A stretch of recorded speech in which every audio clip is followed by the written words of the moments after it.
Let me explain how I just realized I'm a Disney princess.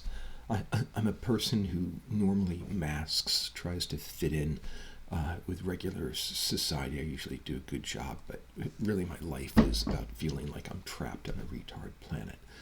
Um, but anyhow, here goes. This girl over here, her whole society is stuck on one small island. She wants to go to greater places. It's all about how she resists them trying to impose a shallow life on her. This next girl here, she has complete wealth, but somehow that's not enough. And she wants to get on a magic carpet and see other things and not be constrained by an Islamic culture that usually kind of tends to hold women back, but at least they don't make her live in a cheder. This girl here has a overprotective mother, wants to confine her to just one small 20-foot cell, not being in the real world. The whole story is her escaping from those limitations and trying to think more. This girl, not as much. She's not an original thinker, but come on. In her society, she's going to uh, live by herself with 7 strange men. She's definitely not a neurotypical. This girl here, this is before they would have made her trans. She doesn't accept a society that has great limitations on women. She lives covering as a man for a while to have a life where there's more opportunities open to her and she can accomplish more. This girl is pretty much worthless. She's just one more neurotypical and gets pushed along in the flood, so she doesn't really count. This girl here accepts a difficult situation where her wealth of birth is taken from her and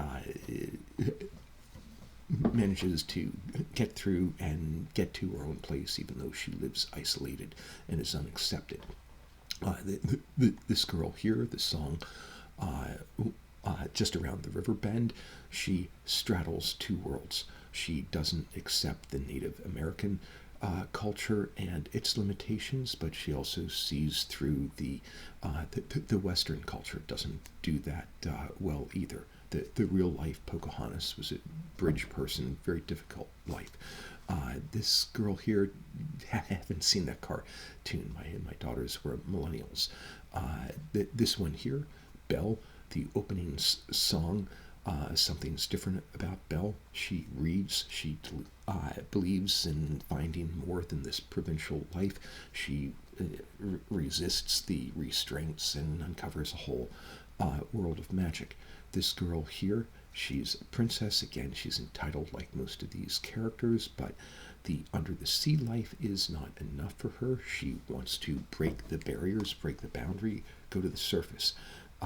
This one here, haven't seen as much. I assume it's about an repressive Celtic or Viking culture, and she has to break out of that. This one here hasn't seen it. So Disney is much more than woke. They're not just the religion of woke trying to repress people into one mono culture. The whole way, going back 50 years, it's all essentially progressive people who are seen outside the box. It really is an interesting story. Unfortunately, all these girls happen to be 9s or 10s, which makes them harder to relate to, but that's the one common thread of these princesses. It's not really about wealth. It's not really about power. It's thinking out of the box. All right. If you think this message is interesting, give it likes.